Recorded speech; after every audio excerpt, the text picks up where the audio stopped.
Setiap kita ini akan pulang. Setiap kita akan berpindah.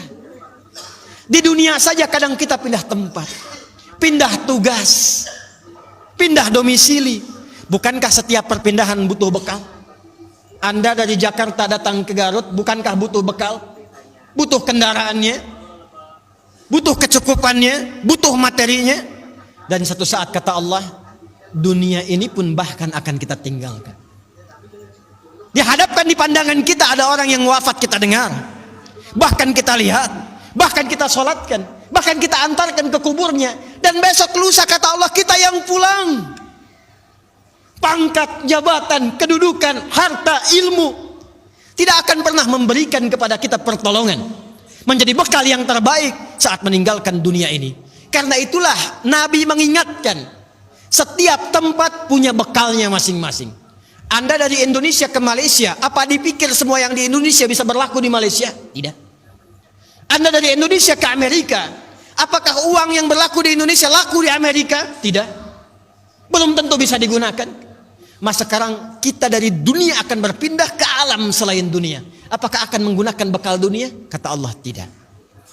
Bekal yang dibawa saat berpulang dan kita katakan meninggal dunia itu hanya satu, yaitu amal saleh. Di dalam Al-Quran tidak disebutkan amal saleh kecuali dengan kalimat zikrullah. Zikir. Zikir. Zikir. Zikir adalah nama lain dari amal saleh. Sekaligus secara bahasa juga pengingat. Seakan Allah ingin mengatakan, hei ingat kamu akan wafat. Ingat kamu akan meninggal. Sekarang pangkatnya tinggi, hartanya banyak, ilmunya luas. Saat pulang ingat, saat meninggal dibawa tidak itu. Pakaian cuma 2 helai kain kafan, tidak ada kantongnya. Dibawa ke alam kubur dunia tidak ada yang ikut. Zikir, ingat. Eling, ingat kata Allah. Yang hanya bisa dibawa amal saleh. Karena itulah ketika Allah meminta kita menunaikan amal saleh, semua amalnya disebut dengan zikir. Bukankah kita diperintahkan menunaikan salat? Salat dalam Al-Quran disebut dengan zikir. Quran surah ke-20 Taha di ayat ke-14. Innani anallahu la ilaha illa ana fa'budni wa aqimis salata li dzikri. Baca Quran, Quran disebut dengan zikir. Quran surah Al-Hijr di ayat yang ke-9. Inna nahnu nazzalna dzikra wa inna lahu lahafizun. Menghafal Quran disebut dengan zikir. Disebutkan 4 kali di surah Al-Qamar ayat 17, ayat 22, ayat 32, ayat 40. Wa laqad yassarnal Qur'ana lidzikri fahal mim muddakir. Doa itu amal soleh disebut dengan zikir. Quran surah ke-7 Al-A'raf ayat 205. Udzkur rabbaka fi nafsika tadarruan wa khifatan wa dunal jahri minal qaul. Anda setelah salat mengucapkan subhanallah, alhamdulillah, Allahu akbar, itu zikir.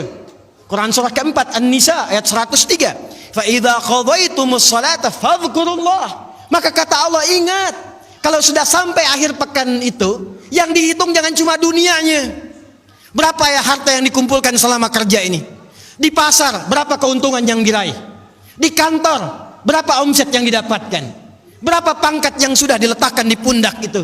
Berapa ilmu yang sudah diraih? Kata Allah, ingat saat meninggal apa bekal zikir yang telah kamu siapkan.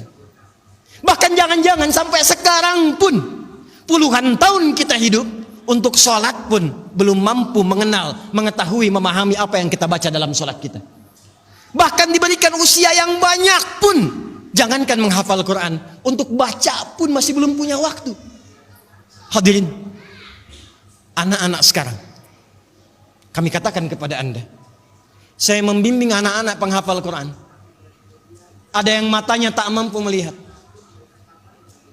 Ada yang otaknya lumpuh. Usia 3 tahun, 4 tahun, menghafal Quran. Sampai hafal 30 juz. Dan ketika kami tanyakan kepada mereka, kenapa Anda menghafal Quran? Mereka katakan, untuk menjadi bekal ketika berjumpa dengan Allah subhanahu wa ta'ala. Ada seorang anak matanya buta.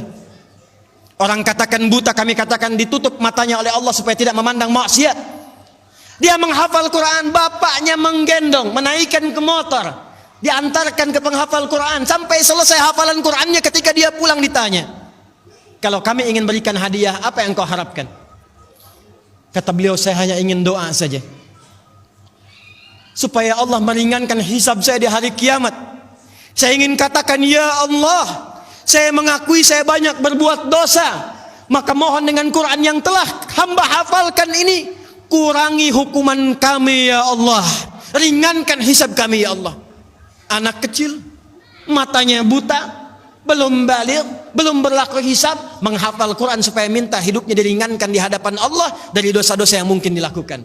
Anda diberikan 40 tahun, 50 tahun, 60 tahun, kalau sampai detik ini mengharapkan surga Firdaus, tapi belum serius mencari bekal, maka dengan cara apa lagi dan berapa lama lagi Allah memberikan kesempatan kita untuk mendekat kepadanya. Karena itu insan beriman, bangun kekuatan, bangun silaturahim, jauhi sifat terpecah belah, jauhi polarisasi, satukan cinta di antara kita. Setelah itu tingkatkan ibadah kita, niatkan setiap pekerjaan kita untuk mendapatkan ridha Allah Subhanahu wa taala. Dan setiap tempat yang kita pijak, pakaian yang kita kenakan, kelak semua akan bersaksi di hadapan Allah. Itulah ikhtiar dan ibadah kita yang telah kita lakukan selama berkehidupan.